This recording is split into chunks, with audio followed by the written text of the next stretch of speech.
لله نحمده ونستعينه ونستغفره ونؤمن به ونتوكل عليه ونعوذ بالله من شرور أنفسنا ومن سيئات أعمالنا وأشهد أن لا إله إلا الله وحده لا شريك له وأشهد أن محمدا عبده ورسوله. We begin by praising Allah Azza wa Jal when we seek His guidance, His assistance, His mercy, His forgiveness, and we put our complete trust and reliance in Him alone. I bear witness there is nothing worthy of worshipping, of obeying, of submitting to, of absolutely loving except for Allah. And I bear witness that Prophet Muhammad sallallahu alayhi wa sallam is His last and His final messenger. يا أيها الذين آمنوا اتقوا الله حق تقاته ولا تموتن إلا وأنتم مسلمون. O you who believe, be mindful of Allah and be conscious of Allah in the way Allah has a right, that we be conscious of Him and in awe of Him and do not die unless we die in a state of submission, in a state of Islam. وقال يا أيها الذين آمنوا اتقوا الله وقولوا قولا سديدا يصلح لكم أعمالكم ويغفر لكم ذنوبكم ومن يطع الله ورسوله فقد فاز فوزا عظيما. O you who believe, be mindful of Allah and always speak words that are accurate, they are fair, and they are true. If you were to speak in such a way, Allah would rectify our affairs and forgive our mistakes, and whoever obeys the guidance of Allah and His Messenger, they have achieved the ultimate success. وَبَعْدُ. My dear brothers and sisters, this past year, the year of 2024, has been a very, very difficult year on the Muslim Ummah. Not a day of this year has passed, yet we are reminded and exposed to the horrors that the people of Palestine and the region are being subjugated to every single day. But the believer always sees the names of Allah Azza wa Jal in even the most difficult of circumstances. And despite the days seeming to get worse and worse and worse, and the atrocities to become more intense than the previous day, the believer never forgets the blessings of Allah Azza wa Jal.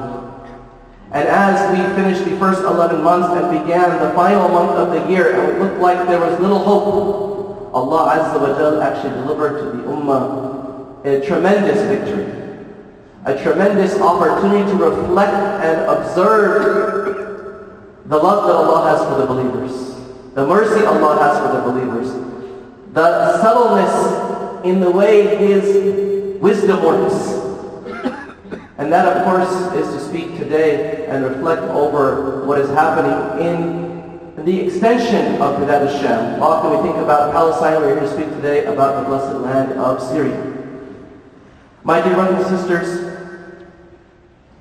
for those who are not familiar, as Americans, we are unfortunately very ignorant about the history outside of our borders. It is the way America operates, especially if your children are born and raised here. You know as an American about George Washington, you know about Abraham Lincoln, you know about the Civil War. But our first identity is not as an American, it's as a Muslim. And we are in dire need of knowing and understanding where do we come from? Who are our people? What is the past and the present history of this place? And we don't start by looking at Wikipedia. We don't start by asking social media or any other man-made source of knowledge. We begin first and foremost when we wonder, what should we think about what's happening in the world? What should we think about what's happening in Syria? We start at the words of the Prophet Muhammad sallallahu alaihi wasallam. وَهُوَ صَادِقٌ الْمَصْدُوقُ. It is such an iman booster when you open the sunnah of the Prophet Muhammad sallallahu alaihi wasallam, and we sometimes don't appreciate what it means to be a Nabi. The word a prophet is someone who is informing you about the future. They're giving you naba. They're giving you news about the present and of the future and how to interpret it.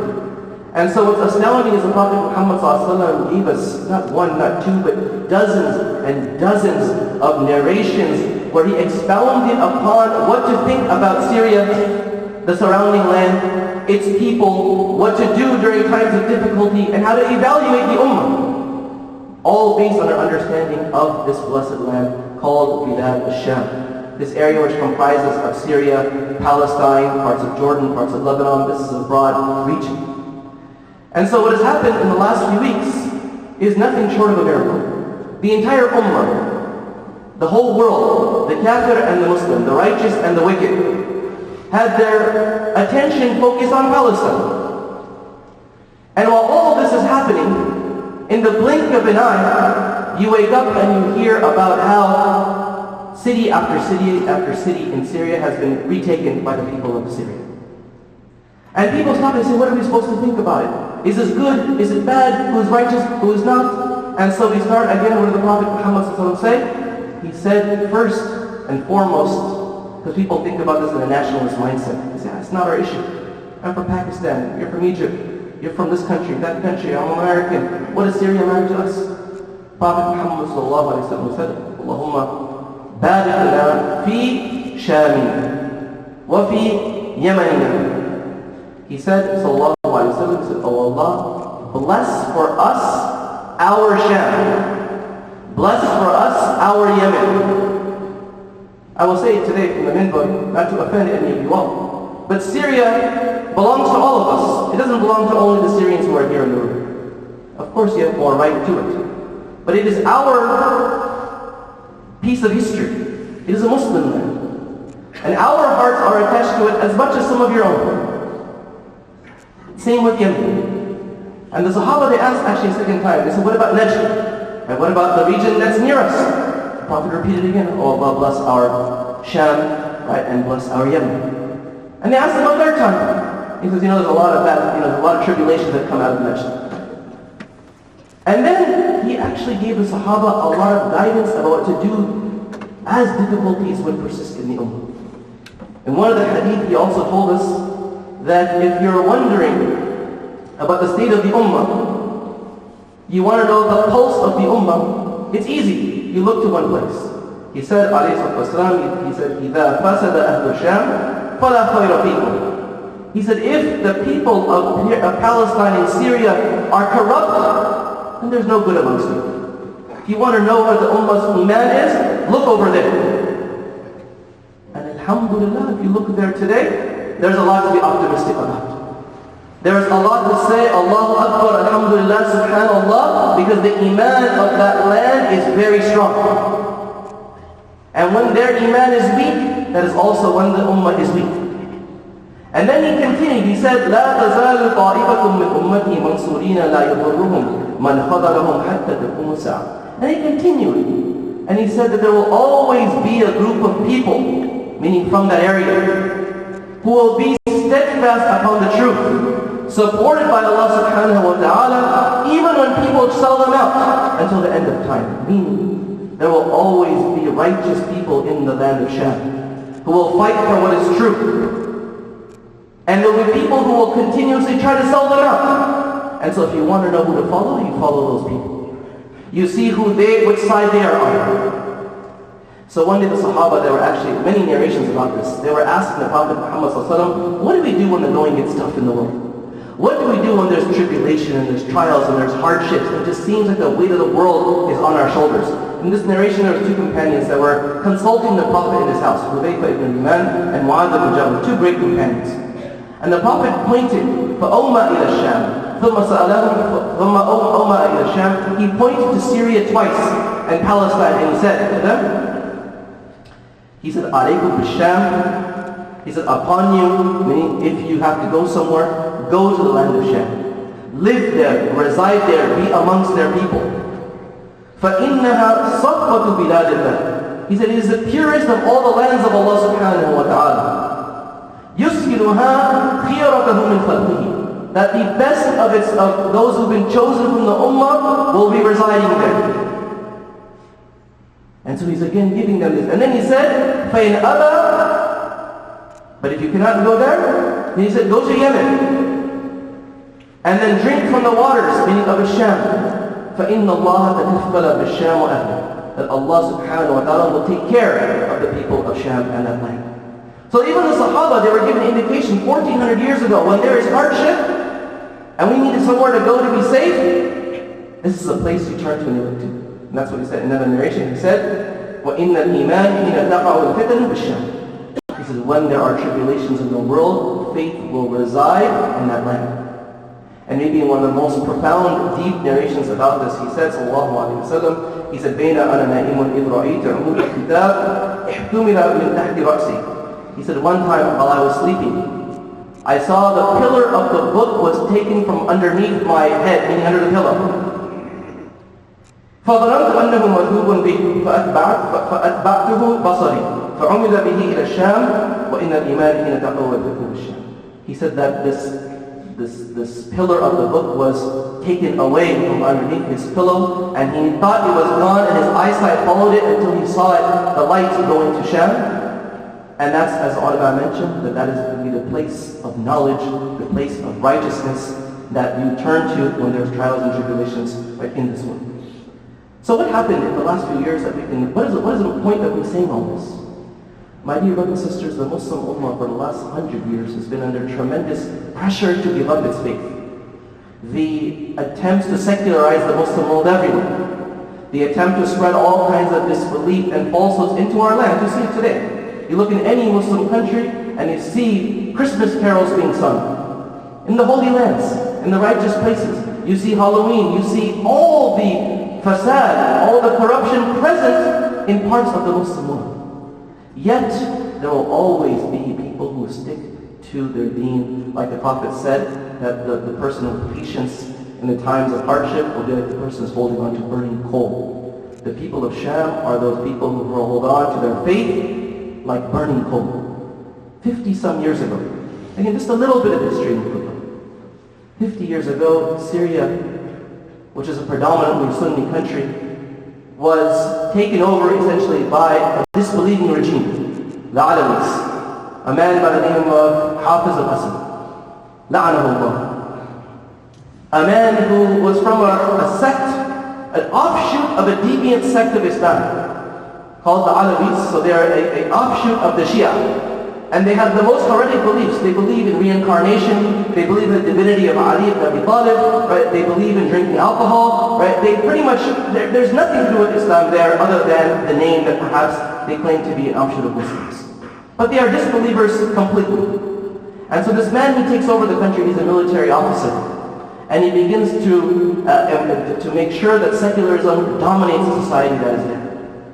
And the Muslims of Syria, they rebel against this, as they should. And in 1982, as many of you in the room know better than me, I've heard the stories from many Syrians in America and especially in Turkey, who told me about what happened, about how this man sent the Air Force to pretty much bomb and murder between 20 and 40,000 Syrians in the city of Hama. Many of you know the story well. And if you don't know it, ask your Syrian friends, parents, uncles, grandfathers, tell me what happened in the stories. Where the Muslims rose up and said, no, you cannot run this country on these type of rules, and they brutalized and massacred them. And this Alawite clan is as evil as the Zionists. They murder and punish the people of Syria and Sham as bad as the Zionists do. If you want to see the prisons in Israel and what happens, look at the prisons in Syria, they are very similar. And so when Hafiz al-Assad died and his son Bashar al-Assad, may Allah's curse be upon him, when he came to take power, the Arab Spring came in 2011. And the Muslim countries tried to say enough is enough. And Syria was on the verge of taking back their country from these people. And as always happens, they're enemies who conspired together. And so the Russians and the Iranians supported Assad in subduing the Syrian people. Russia had sent its Air Force, Iran sent its militias and Hezbollah, and they were the ones who brutalized and massacred over 500,000 Syrians. People look at the numbers of Palestine today. Everyone keeps saying 40,000, it's not 40,000. It's probably 250,000 or more. But more people were killed in Syria in the last couple of decades that have been killed in the current genocide in Gaza. And it is a forgotten genocide. It is a forgotten catastrophe of the Ummah. 500,000 dead Syrians, 300,000 of them were civilians. 14 million of them displaced. It is the largest refugee crisis in the world. Displaced within Syria and displaced outside of Syria. And so while all of this is happening, and of course the prisons and what's happening within these prisons and the torture chambers, And it's at this moment when the whole world is not paying attention. When the Russians are busy with Ukraine, and their air force is busy. When Iran and Hezbollah are busy with Lebanon. That the Syrians, especially those who were in Idlib, it was one of the areas that had been still under, it was not under the Assad regime. Were able to, by the blessing of Allah, فَأَتَاهُمُ اللَّهُ مِنْ حَيْثُ لَمْ يَحْتَسِبُوا وَقَذَفَ فِي قُلُوبِهِمُ الرُّعْبَ. That no one expected this to happen. And Allah threw fear and terror into the hearts of the Syrian army. And they didn't even fight. They said, we're out of here. We cannot win this. Why? Because our supporters from Russia are not able to help us. Our supporters from Iran and Hezbollah are not able to help us. So we have nothing to do. And they gave up. So this is when people say, what happened? And why? And what should we think? And nothing can happen without, must be with Israel and America support. This is all nonsense. Every single Sunni Syrian is celebrating. Not because the future is going to be perfect, but because they know how evil the past was. And they know how corrupt those regimes were. So now again you have for us from the hadith of the Prophet Muhammad a filter. What do I believe in? If anyone supported the Assad regime, know they're amongst those who the Prophet said, who sell out the people of Sham. So if any Muslim or any Western pundit, anyone who claimed to be anti-Zionist is saying, well, you know what, we support Assad and we support them against the Syrian people, know they are criminals. No, they are not worthy of being listened to one bit, and they are as evil as the Zionists. Second part of the khutbah will speak more about not only lessons to learn from what's happening in Syria today, but also the importance of Syria to the end of times. أقول قولي هذا وأستغفر لي ولكم فاستغفروه إنه غفور رحيم التائب من ذنبه كما ذنب الفلاح. For Allah, the one who repents from his sins, is like the one who is sinless. Ask Allah to forgive us of all of our shortcomings and our mistakes.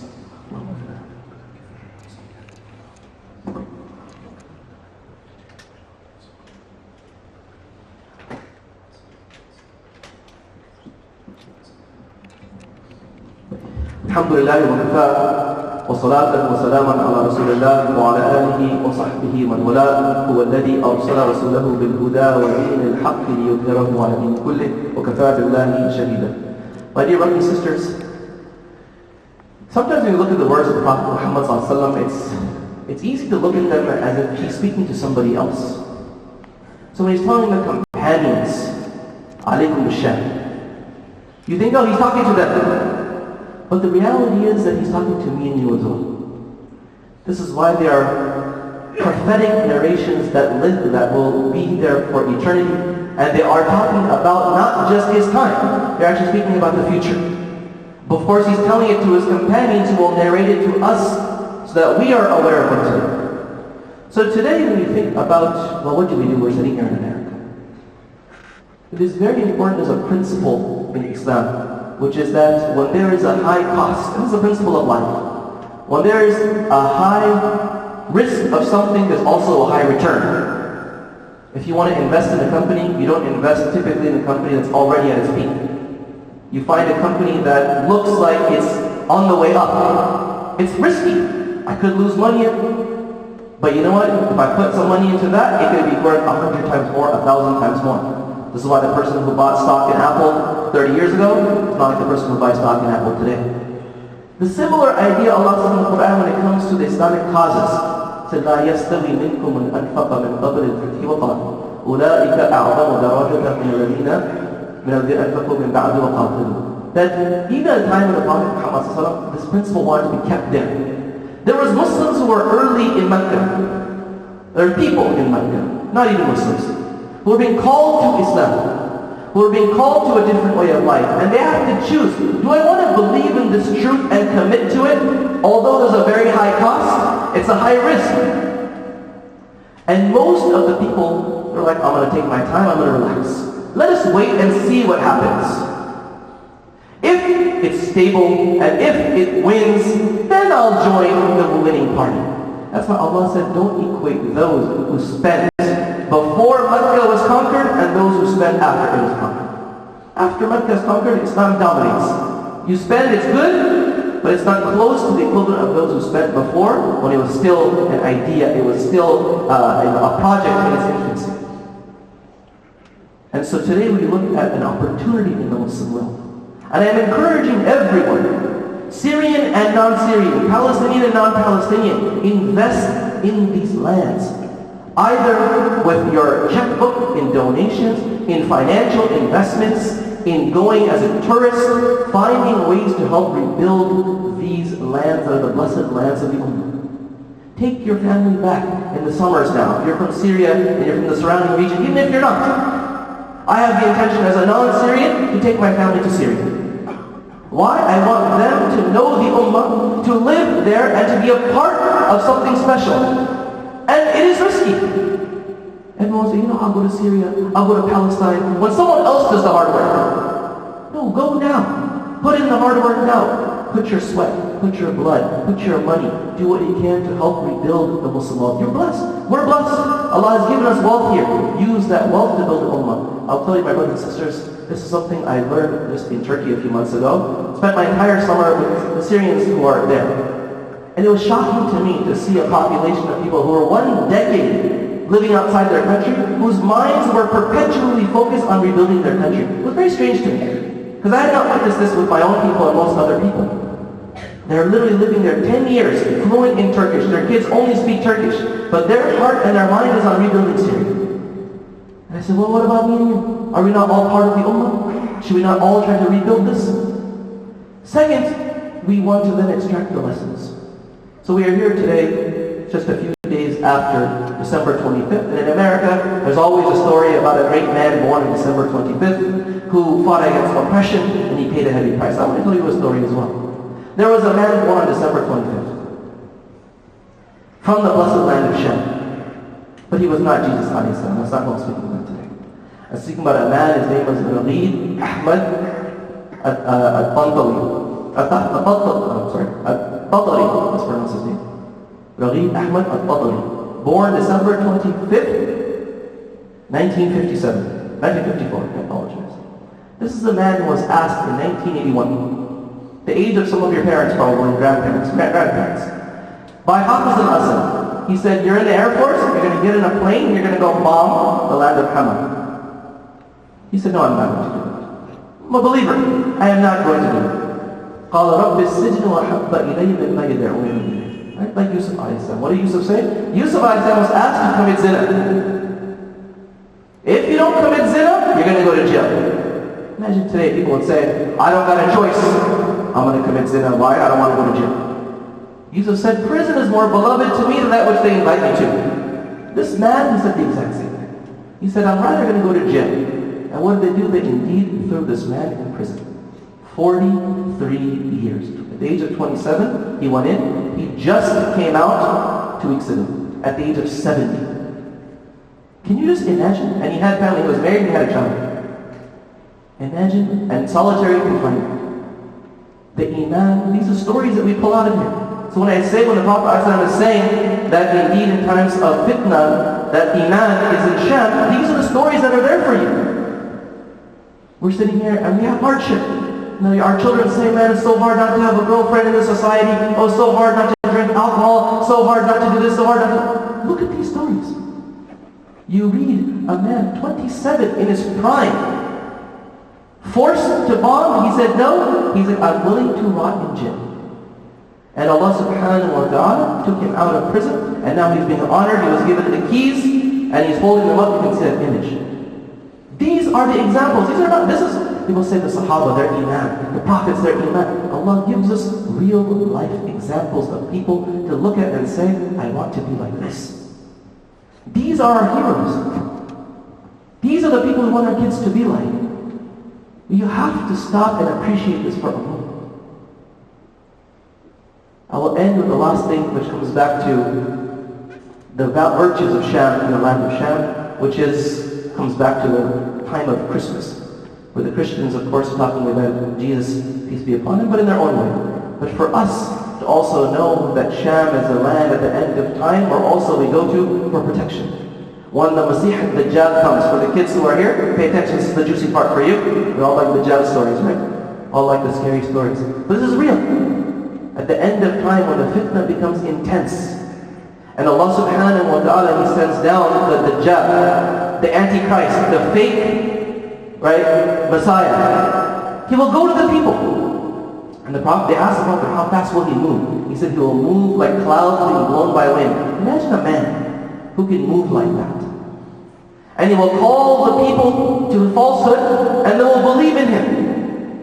And he will tell the rain to fall from the sky, and the rain will fall from the sky, and the crops will grow, and the animals will get fat. And so imagine people, everyone's looking for, well, I want to follow the guy who makes a lot of money. It's a lesson for us. Don't follow the billionaires. Don't follow those who have power in society. So this man will convince much of the world. He will say, look at this. Am I not infinitely powerful? And people will believe in him. And they will become wealthy. And then what will he do? He said the rain will fall down, the animals will grow, the plants will grow. And then he will tell other people to believe in him, and that's the believers, and they will say no. And Allah will test them. Allah will test them that they will have drought, their food will not grow, right? They will have hardship. And what happens today? This always happens. People say, look, if you only believe, you'd be rich. This is not Islam. In fact, if you look today in Sham, they are dirt poor. The Syrians, 90% live below the poverty line. The Palestinians, broke, requiring humanitarian aid. Not because they don't have the capabilities, right? Because they're outside forces. But they have the strongest of faith. So when the believers say no, they will be tested. And then the Dajjal will come again, and he will continue. And he will actually slice a boy in half. And they said that he will take one part of his body and put it on one side, another part on the other side, and then he will bring those two sides back together, and the boy will run off happily. And then he will go to the wasteland, and he will tell the earth to bring out its treasures, and all the gold and all the treasure from the ground will come out. You know, subhanAllah, I was really thinking about this just the other day. Think about people who lost their hard drives and bitcoins. Think about this. They have millions of dollars in Bitcoin in an old hard drive they threw away. Or actually, if you buy a computer, there's 20 pieces of gold, right, that are in your phones because they conduct electricity. Imagine all the computer junk in the ground. And imagine that the Dajjal will come and say, come out, and piles of gold will come out. People will believe in him. And that is when Allah subhanahu wa ta'ala will send Isa alayhi salam. Where? In Damascus, as the hadith mentions. That Isa alayhi salam, as the hadith mentions, to give the wording, that the Prophet said alayhi salam, that فَيَنْزِلُ عِنْدَ الْمَرَارَةِ الْبَيْضَاءِ شَرْقِيَّ دَمَشْقِ بَيْنَ مَهْرُودَتَيْنِ وَوَاضِعًا كَفَّيْهِ عَلَى أَجْنِحَةِ مَلَكَيْنِ إِذَا طَأْطَأَ رَأْسَهُ قَطَرَ وَإِذَا رَفَعَهُ تَحَدَّرَ مِنْهُ جُمَانٌ كَالْلُؤْلُؤِ. That how Isa come down alayhi salam, when he comes down, he will come down towards the east side of Damascus, right, where the minaret is. And he will have his hands placed on the wings of two angels. And when he lifts his head, right, then you will see pretty much sweat come off like pearls that will come off. And he will come and he will fight with the Dajjal ultimately, and he will defeat him, and he will be a part of the believers. So this is part of our iman. Our iman from the beginning, the Prophet ﷺ is telling us to pay attention to Sham, and in the end, our iman will be in Sham. So we ask Allah subhanahu wa ta'ala to bless these lands of Sham. We ask Allah subhanahu wa ta'ala to make us amongst those who help rebuild these lands. And we ask Allah subhanahu wa ta'ala to allow us to visit these places and increase in our iman. May Allah purify these lands from nifaq and from kufr and from oppression. Allahumma hdina fi man hadayt, wa afina fi man afayt, wa tawaddana fi man tawallayt, wa barik lana fi ma a'tayt. Innaka taqdi bil haqqi subhanak wa la yuqda alayk, wa laka shukrana bima a'tayt. نستغفرك اللهم من جميع ذنوب الخطايا ونتوب إليك. ربنا آتنا في الدنيا حسنة وفي الآخرة حسنة وقنا عذاب النار. اللهم بارك لنا في شامنا ويمننا. اللهم بارك لنا في شامنا ويمننا. Oh Allah, we ask you to alleviate the pain and suffering of Muslims all over the world. Allah, we ask you to give us victory in Palestine and in Syria and in Lebanon and in Sudan and in every land that Muslims are in. Oh Allah, please be in their aid. Oh Allah, allow us to learn the lessons of the righteous all over the world. Oh Allah, we ask you to give us the strength and the faith of the people of Sham. Allah, we ask you, the way you've gathered us here today, to gather us in the highest gardens of paradise with the prophets and with the martyrs and the righteous. وَقِيمُ الصَّلَاةِ إِنَّ الصَّلَاةَ تَنْهَى عَنِ الْفَحْشَاءِ وَالْمُنكَرِ وَلَذِكْرُ اللَّهِ أَكْبَرُ وَاللَّهُ يَعْلَمُ مَا تَصْنَعُونَ.